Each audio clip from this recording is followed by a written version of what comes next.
Graça e paz do nosso Senhor Jesus Cristo. Bom dia a todos que aqui estão e a vocês que nos acompanham no nosso canal do YouTube. Esta é a aula de número 13, na qual estaremos falando sobre o reavivamento, né? Rompendo em fé para momentos de reavivamento. Hoje nós vamos falar a respeito de um líder que marcou a história, um líder chamado John Wesley, um homem que teve um encontro profundo com Deus, um encontro que veio trazer marcas profundas na vida dele. Essa história de John Wesley, que nós vamos compartilhar aqui hoje, está nesse livro, que se chama Momentos Decisivos, Encontro de Deus com Pessoas Comuns que Mudaram o Mundo, um livro de Bill Johnson, Momentos Decisivos. Se você não tem esse livro ainda, compre esse livro, vale bastante a pena. Quero compartilhar com você o capítulo 2, que vai falar do momento decisivo de John Wesley, mas nós temos aqui diversos personagens, né, que marcaram a história, com reavivamentos durante seus períodos, no encontro que eles tiveram com Deus, marcou a vida deles. Eles foram marcados por Deus e eles também marcaram uma geração, através do que Deus fez na vida deles e que fez através deles também. Amém? Então, eu sou o Sandro Duarte, seminarista, que já estou agora no penúltimo semestre, né, da faculdade, graças a Deus, e o Senhor tem nos abençoado, tem nos sustentado, tem cuidado de nós. Eu creio que você que está em casa também, Deus já tem cuidado de você. Mas essa semana que se inicia, nós temos mais uma semana aí pela frente, Deus continuará cuidando da sua vida. Vamos orar para dar início a essa aula. Senhor, nós te louvamos, bendizemos o teu santo nome, agradecemos ao Senhor pela oportunidade de estar aqui, compartilhando de mais uma palavra a respeito de um avivalista chamado John Wesley. Nós queremos, ó Deus, aprender com a vida desse homem, através da história. Queremos aprender também através da Tua Palavra. Fala conosco nesta manhã, a cada um que aqui está, a cada um também que está nos assistindo, em nome de Jesus Cristo. Amém? Meus irmãos, John Wesley, ele teve um encontro com Deus que marcou a vida dele para sempre. Foi um divisor de água. John Wesley, ele viveu ali no período de 1703 até 1791. Para esta época, né, ele viveu bastante tempo. Mas a vida dele foi marcada por experiências profundas e por milagres de Deus. Desde a sua infância, John Wesley, nós vamos ver agora mais à frente que ele é um dos fundadores da igreja metodista. John Wesley, ele viveu momentos marcantes, ele viveu milagres na vida dele desde quando ele era criança. Diz a história que ele foi o 15º filho de 19 filhos. Seus pais tiveram 19 e ele foi o 15º. Mas desses 19 filhos, apenas 10 conseguiram chegar à idade adulta. E John Wesley foi um desses, né? A história vai nos dizer que ele vivenciou um milagre quando ele tinha 6 anos de idade. A casa em que ele vivia, juntamente com a sua família, seus pais, seus irmãos, ela pegou fogo.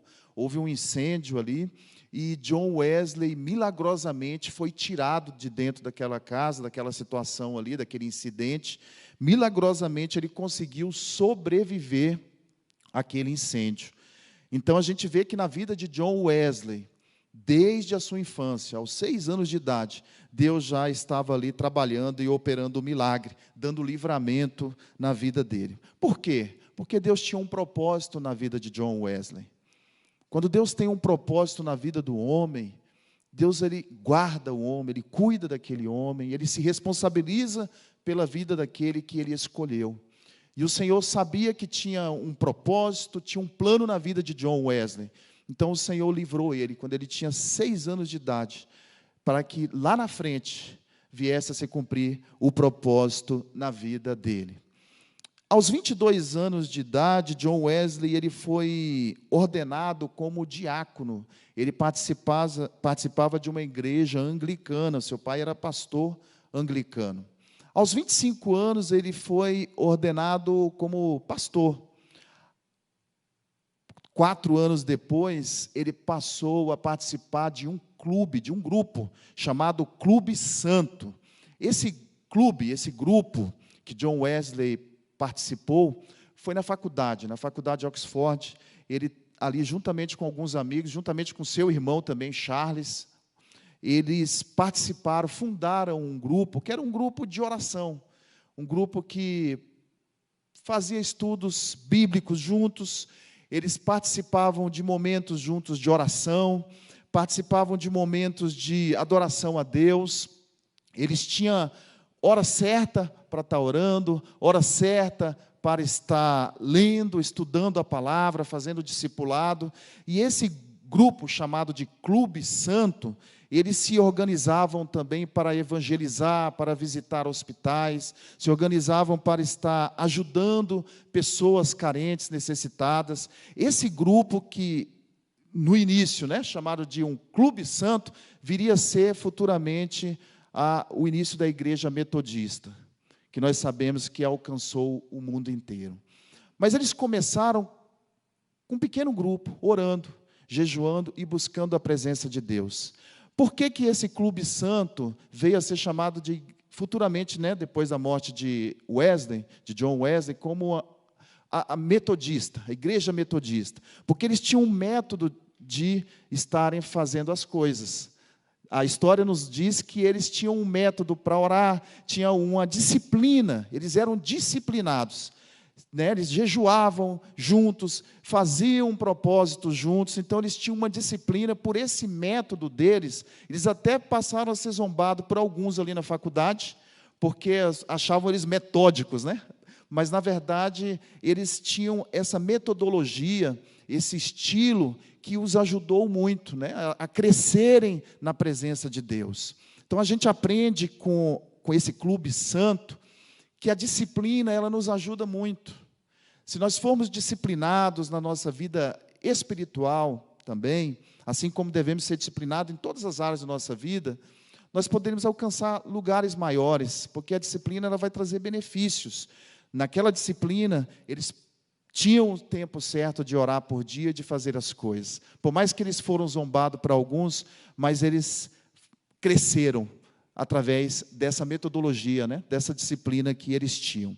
Charles era o irmão de John Wesley, e ele também fazia parte desse grupo de oração, e eles viveram em uma sociedade, tanto ele quanto o seu irmão, que eram muito próximos à idade deles, eles viveram numa sociedade conturbada após a Revolução Industrial, onde a história vai dizer que havia um número muito grande de pessoas desempregadas. Havia, então, ali uma situação muito difícil de corrupção política, de vícios, violência generalizada, ali na Inglaterra, que é onde eles viviam. Foi um período, uma fase muito, muito conturbada, E o cristianismo, à época, ele estava definhando. Então, nesse período que eles viveram, juntamente com o Clube Santo, como eu mencionei aqui atrás, esse grupo de oração, esse grupo que evangelizava, esse grupo que estava trabalhando para o Senhor ali naquele movimento, viveu num momento de dificuldades, de muitas dificuldades na parte social, nas questões sociais. E por isso eu quero te convidar a estar abrindo a sua Bíblia, lá no livro do profeta Amós. Vamos ver ali, lá no livro do profeta Amós, no capítulo 5. Amós viveu uma mesma situação. John Wesley viveu, juntamente com seu irmão e esse Clube Santo, uma situação que Amós também viveu. Numa situação em que os israelitas foram conclamados a reconstruírem as relações sociais. No capítulo 5 de Amós, no versículo 15, a palavra do Senhor vai nos dizer assim: aborrecei o mal e amai o bem, e estabelecei o juízo na porta. Talvez o Senhor, o Deus dos exércitos, tenha piedade do resto de José. Portanto, assim diz o Senhor: Deus dos exércitos, Senhor. Em todas as ruas haverá pranto, e em todos os bairros dirão, ai, ai. E ao lavrador chamarão para choro e para pranto os que souberem prantear. Na verdade, o povo estava sendo convocado num momento de corrupção espiritual, de corrupção política. Deus estava convocando, o profeta Amós estava usando o povo, Deus estava usando o profeta Amós para convocar o povo a uma reconstrução de relações sociais, reconstrução baseadas na justiça e no direito. Então, o livro de Amós, o momento de Amós vai falar a respeito disso. E não é diferente do que nós vivemos hoje, né? Situações preocupantes, situações sociais, de dificuldades, de corrupção, situações de violência, não é difícil do que nós vivemos hoje. O período em que Amós viveu, o povo estava corrompido espiritualmente, politicamente, em tantas outras áreas. O período em que John Wesley viveu, também estava tendo essa situação. E hoje, se nós formos analisar, olhando para o contexto que nós estamos vivendo, nós encontramos também muita situação de dificuldades sociais, de corrupção, principalmente nesse mundo pós-pandemia em que nós estamos vivendo. E o Senhor nos convoca para que nós venhamos a praticar a justiça, para que nós venhamos a exercer o direito, para que venhamos, então, de alguma forma, colaborar com a situação do próximo, com as dificuldades do próximo. Nós não podemos ficar alheio a isso. Isso também é avivamento. É um avivamento, ele começa de dentro, e ele vem de dentro para fora. Algumas pessoas são equivocadas, né, nessa questão do conceito a respeito do avivamento. Algumas pessoas pensam que avivamento é algo que vai acontecer com o outro, com o próximo, situações talvez de dons espirituais, entrega de dons, daquela alegria, aquele fervor. E o avivamento, na verdade, ele é muito além disso. O avivamento, ele começa aqui dentro, com a mudança, com arrependimento nos nossos corações, nas nossas vidas. Nós olhamos ao nosso redor, olhamos toda uma situação e não vamos viver uma situação egoísta, não vamos agir com egoísmo, mas vamos olhar, ver a situação, a dificuldade do próximo e de alguma forma a gente vai tentar ajudar, colaborar. Isso também é avivamento. É você, através do que Deus tem feito na sua vida, através da transformação que Deus tem trazido na sua vida, você poder ajudar outros, né? Influenciar outras pessoas, colaborar na vida de outras pessoas. Amós, ele fez isso. E a história vai dizer também que John e Charles Wesley, eles fizeram isso. Eles colaboraram através desse grupo, né, desse clube, para que um avivamento viesse a acontecer, para que vidas viessem a ser transformadas, através de uma busca de justiça em um mundo corrompido. O Clube Santo buscou ajudar aqueles que eram desfavorecidos, aqueles que estavam em situações de vulnerabilidade. Então, eles buscavam a Deus, e Deus os visitava, Deus os fortalecia, e com aquela força que eles recebiam, com aquela direção que eles recebiam de Deus, eles iam lá e faziam a obra do Senhor. Iam lá e ajudavam as outras pessoas. Conforme eles recebiam, tudo aquilo que eles recebiam da parte do Senhor, eles compartilhavam, não ficava somente com eles. Isso é avivamento.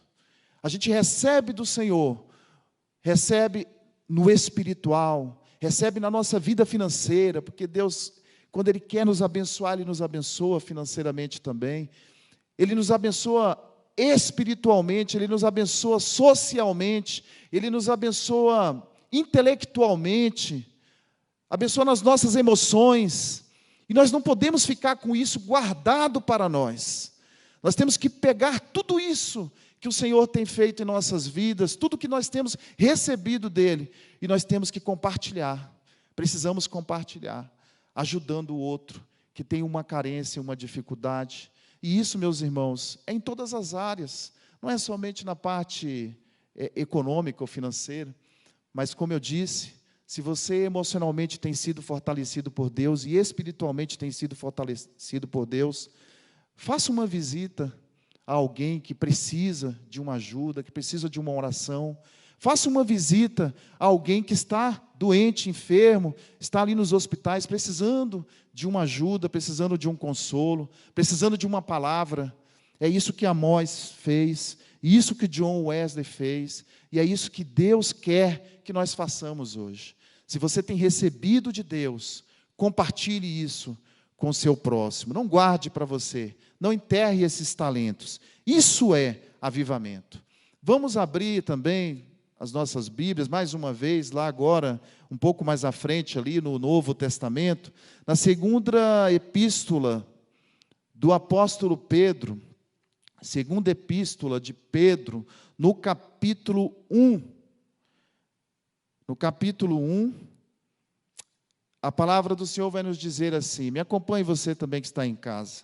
Simão Pedro, servo e apóstolo de Jesus Cristo, aos que conosco alcançaram fé igualmente preciosa pela justiça do nosso Deus e Salvador Jesus Cristo, graça e paz vos sejam multiplicadas pelo conhecimento de Deus e de Jesus nosso Senhor, visto como o seu divino poder nos deu tudo o que diz respeito à vida e piedade, pelo conhecimento daquele que nos chamou por sua glória e virtude, pelos quais Ele nos tem dado grandíssimas e preciosas promessas, para que por elas fiqueis participantes da natureza divina, havendo escapado da corrupção que pela concupiscência há no mundo, e vós também, pondo nisto mesmo toda a diligência, acrescentai à vossa fé a virtude, e a virtude a ciência, e a ciência a temperança a paciência, a paciência a piedade a fraternidade, e a fraternidade o amor. Olha só a sequência que a palavra vai nos ensinar, a sequência de bênçãos, né, que Deus vai acrescentando, conforme nós buscamos, segundo Pedro, conforme nós recebemos as promessas dEle, conforme nós participamos da natureza divina. Ele cita aqui no versículo 4, se nós participamos da natureza divina, nós vamos crescendo, progredindo, vamos amadurecendo, ou seja, vamos sendo avivados, conforme a natureza divina vai entrando em nossas vidas. Por que que isso acontece? Porque nós nascemos já com uma natureza pecaminosa, herdamos a natureza adâmica, a questão do pecado, a questão do egoísmo. Então nós precisamos ser ligados a Deus novamente, para que possamos buscar essa natureza divina, e conforme buscamos, como John Wesley fazia aqui juntamente com o seu grupo, né? Buscando a presença de Deus, buscando em oração, jejuns, buscando na palavra, a natureza divina vai entrando, vai se apossando de nós, e a nossa mente vai sendo transformada, vamos sendo avivados, e assim o Senhor vai nos capacitando, nos fortalecendo. Através disso, nós conseguimos escapar da corrupção. Não tem outra forma, meus amados, de escaparmos da corrupção, se nós só tendo mesmo a natureza divina, porque enquanto nós somos pecadores, se não tivermos a natureza divina, nós vamos estar na natureza do pecado, e na natureza do pecado nós facilmente somos corruptos. Precisamos então participar dessa natureza divina, para fugirmos da corrupção e da concupiscência do mundo. É o que Pedro está nos ensinando aqui. E com tudo isso, vai sendo acrescentado a nossa fé, vai sendo acrescentada a virtude, vai sendo acrescentado às nossas vidas o conhecimento, a piedade, ou seja, vai vindo tudo isso, até nós chegarmos ao amor. Tanto que na lista que ele cita, né, a piedade, fraternidade, depois da fraternidade vem o amor. Como nós termos esse amor? Como termos esse amor que John Wesley teve por aquelas vidas, por aqueles homens? Só mesmo sendo participantes de uma natureza divina. Porque de nós mesmos, seres humanos, naturezas carnais, naturezas pecaminosas, somos carnais, pecadores, e somos egoístas naturalmente. Então precisamos buscar de Deus esse poder, né? Essa transformação, esse avivamento, para que venhamos, então, fazer aquilo que Deus tem de propósito em nossas vidas. E foi isso que John Wesley viveu. E é isso que Deus quer que eu e você, nós vivamos também. Isso é o verdadeiro avivamento. Ele começa pela transformação das nossas vidas. A história vai dizer que John Wesley, ele andou aproximadamente aí a cavalo 400 mil quilômetros a cavalo, evangelizando, pregando. Ele pregou mais ou menos ali 40 mil sermões, e ele ficou conhecido como o Cavaleiro de Deus. John Wesley era o Cavaleiro de Deus. Por quê? Porque ele andou muitos e muitos quilômetros, né, em um tempo em que não havia a tecnologia que nós temos hoje. Ele andava a cavalo, então ele se esforçava em andando a cavalo, em visitar os vilarejos, visitar as comunidades, e levar a palavra, levar o amor, levar a oração, levar ali aquele aconchego ali, né, que ele podia levar, tudo aquilo que ele havia recebido, como eu disse, ele estava transmitindo em amor. Ele se esforçou em ajudar o próximo de alguma forma, e assim ele ficou conhecido como o Cavaleiro de Deus, porque andou muito a cavalo. A igreja metodista, como igreja propriamente dita, ela foi organizada primeiramente nos Estados Unidos e depois na Inglaterra. Mas a igreja metodista realmente só veio a ser uma igreja propriamente depois que John Wesley faleceu, depois que ele morreu. A história vai nos mostrar isso, que enquanto ele estava ainda em vida, ele participava desse grupo, e Deus fez uma obra muito grande através desse grupo, mas só veio a se tornar como igreja mesmo depois que eles já tinham morrido. John Wesley morreu no dia 2 de março de 1791, deixando um legado de muito poder de Deus, de muita bênção, de muito avivamento, de muita transformação de vida.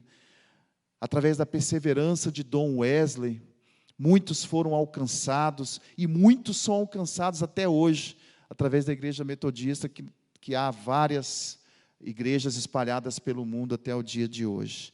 Então, olha só o legado que esse homem deixou. Um trabalho realizado há tantos anos, um trabalho realizado com muito esforço, muita dedicação, produzindo resultados até hoje. E vai continuar produzindo resultados. Olha que coisa tremenda que Deus fez através de John Wesley. Será que Deus não quer que nós também marquemos uma história através do nosso chamado? Você que tem um chamado de Deus. Sexta-feira nós tivemos aqui um momento decisivo aqui na igreja, na parte da noite, né, entre 8 da noite e meia-noite, e nós aqui podemos compartilhar da questão do chamado de Deus na vida daqueles que Ele escolheu para obras específicas. Se Deus te chamou, se Deus te escolheu para influenciar essa geração, então influencie. Então faça realmente a diferença. Não seja mais um no meio da multidão. Deus quer avivar a sua vida. E Deus quer, através da sua vida, avivar outras pessoas. Avivar toda uma geração. Como aconteceu na vida de John Wesley, Ele quer que aconteça também através de nossas vidas. É claro, cada um tem a sua história, cada um tem as suas situações, as suas dificuldades, né? Todos nós somos pessoas que vão marcar a sua história pessoal, né, particular. Cada um, Deus tem um chamado, tem um propósito. Mas eu quero te trazer uma reflexão nessa manhã. Para que Deus te chamou? Deus te chamou para influenciar de que forma? Como é que você pode ajudar essa geração? Como você pode ajudar aqueles que estão necessitados? Como você pode ajudar os seus vizinhos? Como você pode ajudar a sua igreja? Como você pode ajudar o bairro em que você mora? Como você pode ajudar a nação em que você vive? Para pensar um pouco a respeito disso. O metodismo, ele se tornou um movimento global, né, da igreja, com mais de 70 mil membros na Inglaterra e com mais de 40 mil membros nos Estados Unidos. E após a sua morte, né, a morte de John Wesley, o metodismo continuou muito além da vida dele. Esse relato, essa descrição, isso que eu acabei de ler, está escrito ali no nosso livro, Momentos Decisivos, no livro que nós estamos compartilhando por esses dias. Olha que coisa interessante, foi muito além da vida dele. Tem coisas que a gente vai fazer hoje, que a gente vai viver hoje, que vai ficar muito além da nossa vida. Para pensar, você que tem filho, se você criar bem o seu filho, se você der uma instrução boa para o seu filho, inclusive a história fala a respeito disso, né, da mãe de John Wesley, de Charles Wesley. A história vai nos mostrar que o nome dela era Susana, que ela era muito rigorosa com eles. Ela era muito rigorosa com seus filhos. Ela ensinava, corrigia, tinha hora para orar, hora para jejuar, hora para ler a Bíblia. Acho que foi isso até que influenciou para que eles levassem, né, esse aprendizado que começou dentro de casa, para que eles levassem para o Clube Santo. E o Clube Santo virou a Metodista, que hoje tem alcançado o mundo todo. A história começou pela mãe de John Wesley lá, que fez a parte dela, cumpriu o propósito que Deus tinha na vida dela, de ser uma boa mãe, de ser uma boa discipuladora de seus filhos, cuidou bem dos seus filhos, e através disso, a vida deles, né, através da criação que eles receberam, eles puderam impactar tantas outras pessoas. Pensa bem nisso. Muito além do que eles viveram, se eles viveram 70, 80 anos ali, muito além, Deus tem feito, muito além da vida deles, é o legado. E muitos de nós também poderemos alcançar, quem sabe daqui a 100, 150, 200 anos, não sei, se Jesus não voltar até lá, quem sabe os nossos filhos, filhos dos nossos filhos, ou aqueles que nós evangelizamos e cuidamos, os filhos espirituais, para aqueles que não têm filhos, né, mas têm os filhos espirituais, aqueles que você cuidou, que você ganhou para Jesus, poderão ganhar outros, poderão ser pregadores que vão alcançar nações. Já parou para pensar sobre isso? Que através de você, milhares de pessoas podem ser alcançadas, podem ser conquistadas para Jesus.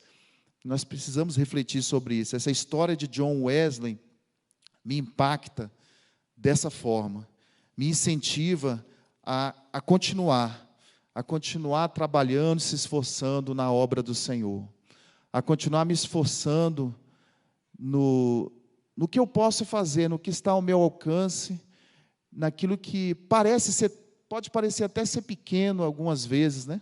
Pode até parecer algo tão trivial, mas através dessas pequenas coisas, Deus pode realizar grandes obras. Por último, eu quero te convidar a abrir a sua Bíblia, lá em Atos dos Apóstolos, no capítulo 9, eu quero compartilhar também uma palavra a respeito de um homem que também teve um encontro decisivo com Deus, que foi Saulo. Atos capítulo 9, fala a respeito da conversão de Saulo no caminho de Damasco. Saulo, respirando ainda ameaças e mortes contra os discípulos do Senhor, dirigiu-se ao sumo sacerdote e pediu-lhe cartas para Damasco, para as sinagogas, a fim de que se encontrasse alguns daquela seita, quer homens, quer mulheres, os conduzisse presos a Jerusalém.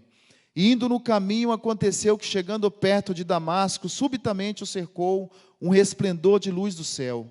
E, caindo em terra, ouviu uma voz que lhe dizia: Saulo, Saulo, por que você me persegue? E ele disse: Quem és, Senhor?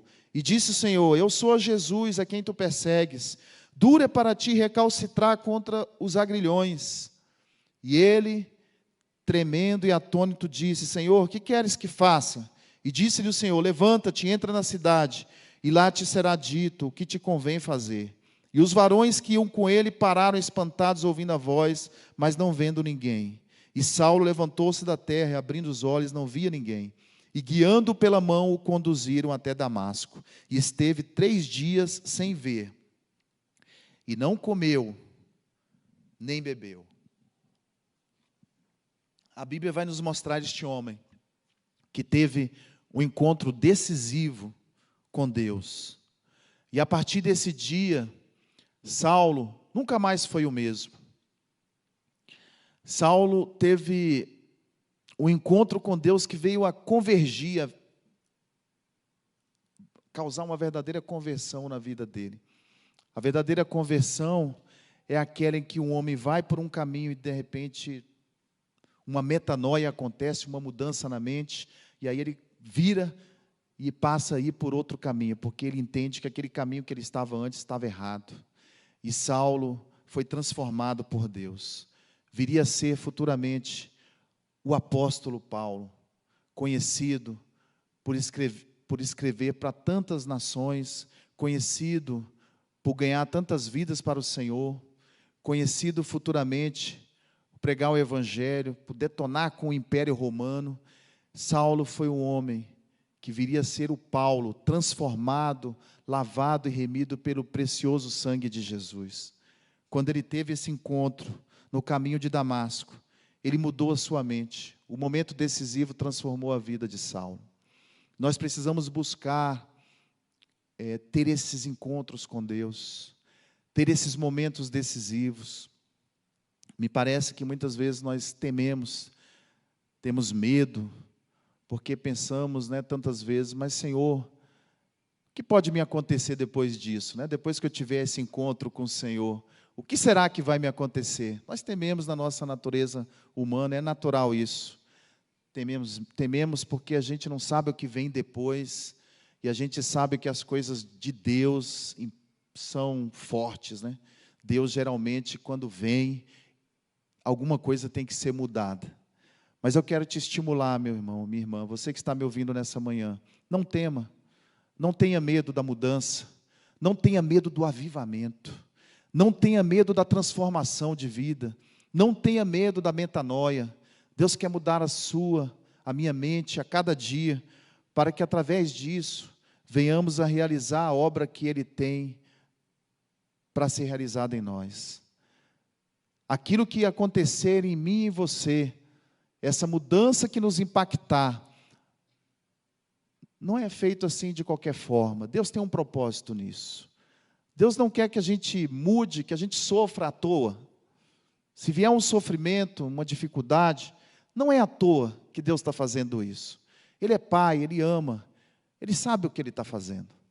Ele nos muda, Ele nos transforma, Ele nos molda para um propósito específico. O chamado de Deus, Ele produz resultados impactantes e tremendos. Não só em nós, mas também através de nós, para alcançar vidas, gerações. Eu acho interessante aqui, me chama bastante atenção, que nesse encontro Paulo ficou cego. A Bíblia vai nos dizer que ele ficou cego por 3 dias. Deus abateu aquele homem de tal forma, nunca mais ele seria o mesmo, porque Deus amassou, quebrou a vida daquele homem. Aquele homem imponente que estava disposto a perseguir a igreja do Senhor, a matar os discípulos do Senhor, foi abatido por Deus no meio do caminho de Damasco. Nunca mais ele seria o mesmo, porque ele entendeu que não é na força humana que nós devemos fazer as coisas. Ele entendeu que ele deveria depender de Deus, que ele deveria se submeter à vontade do Deus Todo-Poderoso. Aquele homem imponente com cartas na mão, para ir até Damasco e perseguir, matar aqueles homens, então é abatido de tal forma que fica cego, e precisa ser puxado pelas mãos para entrar na cidade de Damasco. Olha o que Deus faz na vida de um homem chamado por Deus. Deus abate de tal forma que esse homem agora vai ter que entender que sem Deus ele não é nada, e que muitas vezes ele precisa da ajuda dos outros. Saulo certamente era um homem tão imponente, tão arrogante, que ele não entendia isso. E quantas vezes a gente encontra pessoas assim, no nosso caminho? Quantas vezes até nós mesmos agimos assim, com imponência, achando que não somos dependentes, e aí Deus vem e nos abate e mostra: não, meu filho, sem mim você nada pode fazer, sem mim você não é ninguém. Mas Deus faz isso porque Ele tem um propósito em nossas vidas, porque Ele tem um propósito na vida de outras pessoas, que precisa acontecer através de você, através de mim, através de você. Começa em nós. Olha quantas vidas foram alcançadas e são alcançadas até hoje, por causa desse encontro que Saulo teve no caminho de Damasco. A transformação de um homem produzindo resultados tremendos na vida de outros homens, indo além da vida dele, alcançando gerações e mais gerações, até a volta do Senhor. E eu aprendo também com isso, que Deus não quer que a honra e a glória seja para nós. John Wesley só veio o ministério da vida dele, o resultado através da igreja metodista, só veio a bombar, digamos assim, depois que ele morreu. A igreja só veio a ser fundada realmente depois que ele morreu. Ou seja, os resultados não interessa em glorificar o nome de um homem, mas interessa em glorificar o nome de Deus. Isso é o que importa. O que nós vivemos e passamos hoje, o que nós sofremos hoje, precisa render louvores e glórias e adoração ao nome de Deus. Resultados que vão produzir para a eternidade, não para o agora. Porque agora pode até produzir realmente algum resultado, mas não para glorificar ao homem, mas para que seja glorificado o nome de Deus eternamente. Nós temos que pensar que o que nós vivemos e passando nesse mundo passageiro e efêmero, sei se a gente vai, quem vai viver 80, 90, tem alguns que conseguem viver até 100 anos, tem alguns centenários aí hoje em dia, aí que acho que devido à tecnologia, devido à ciência que tem se multiplicado aí, algumas pessoas conseguem até viver mais, qualidade de vida também, não sei, traz aquilo no DNA, seja por qual motivo for, alguns vivem até 100, esses dias eu estava vendo uma senhora que morreu com 100 e poucos anos, a mulher mais velha do mundo, não importa, por mais que se viva 118 anos, 120, hoje, o que é isso diante da eternidade? O que é isso diante do que Deus tem preparado para nós? Isso não é nada, é passageiro, é efêmero. Tantas pessoas apegadas às coisas deste mundo, grudadas a essas coisas materiais que nós tocamos, e tudo isso vai passar. Nós devemos pensar muito além, pensar na vida eterna, pensar na salvação, pensar naqueles que ainda precisam ser alcançados, naqueles que estão andando no caminho do inferno e que ainda precisam ser evangelizados, alcançados, através de uma palavra, através de um abraço nosso, e ele pensar que ele um dia vai poder morar com você, comigo, na eternidade, para todo sempre, juntamente com o Senhor. Amém, meus queridos? Vocês que estão aqui comigo, hoje aqui presentes, vamos ficar de pé, e você que está em casa também, baixa a sua cabeça, vamos fazer uma oração nessa hora, já está acabando o meu tempo, faltam alguns segundos, vamos orar, peça a Deus para que te dê forças, para que te capacite a cada dia, para que avive a sua vida, e que através da sua vida muitos outros venham ser avivados. Peça a Deus para que você não seja apegado a este mundo, a essas coisas deste mundo. Esse mundo não tem nada para nós. Peça a Deus para te dar a visão do eterno, da eternidade. Peça a Deus para te dar força, para ajudar aos outros. Peça a Deus para tirar essa sua natureza pecaminosa, egoísta. Peça a Deus para que você deixe um legado e que através de você muitas vidas venham ser alcançadas. Senhor, nós te louvamos pela tua palavra nessa manhã, louvamos ao Senhor, bendizemos o teu santo nome, Pai. Obrigado porque um dia John Wesley viveu, obrigado porque um dia, meu Deus, existiu o Clube Santo, porque aqueles homens perseveraram, Senhor, e hoje nós colhemos resultados disso. Obrigado pela vida daqueles homens, Senhor, que foram fortes, foram determinados em fazer aquilo que o Senhor tinha chamado eles para fazer. Eu agradeço ao Senhor pela vida de John Wesley, Agradeço ao Senhor pela vida de tantos outros avivalistas que viveram, Senhor, e que fizeram história. Agradeço ao Senhor, meu Deus, porque sobre todas as coisas, o Senhor um dia enviou o seu Filho para que morresse por nós na cruz do Calvário, e é através dele que nós somos capacitados, somos alcançados e somos religados ao Senhor. Então eu quero orar por cada um que está aqui nessa manhã, por cada um que está nos acompanhando, Senhor, pelo canal do YouTube. Fortaleça os teus filhos, fortaleça estes homens e estas mulheres, Senhor, para que possam enxergar as coisas com o olhar da eternidade, para que possam, Senhor, entender o propósito do Senhor e possam ter forças que vêm do alto, do Senhor, para fazer aquilo que o Senhor entregou para eles fazerem, Senhor. Em nome de Jesus, gera fé aonde não há fé, gera perseverança aonde não há perseverança, gera ânimo àqueles que estão tristes, que estão cabisbaixo, Pai, que não tem forças. Dá forças nessa manhã, dá forças para mais uma semana, dá forças para mais um mês que se inicia na quarta-feira, Senhor. Nos ajuda, em nome de Jesus, em nome do nosso Senhor e Salvador Jesus Cristo. Amém? Deus abençoe os irmãos, pode se assentar. Você que está em casa também, boa semana, neste mesmo canal, às 9 horas da manhã, no próximo domingo, permitindo Deus, continuamos aqui na Escola Bíblica Dominical. Não deixe de estar acompanhando este canal. Deus abençoe a todos e boa semana.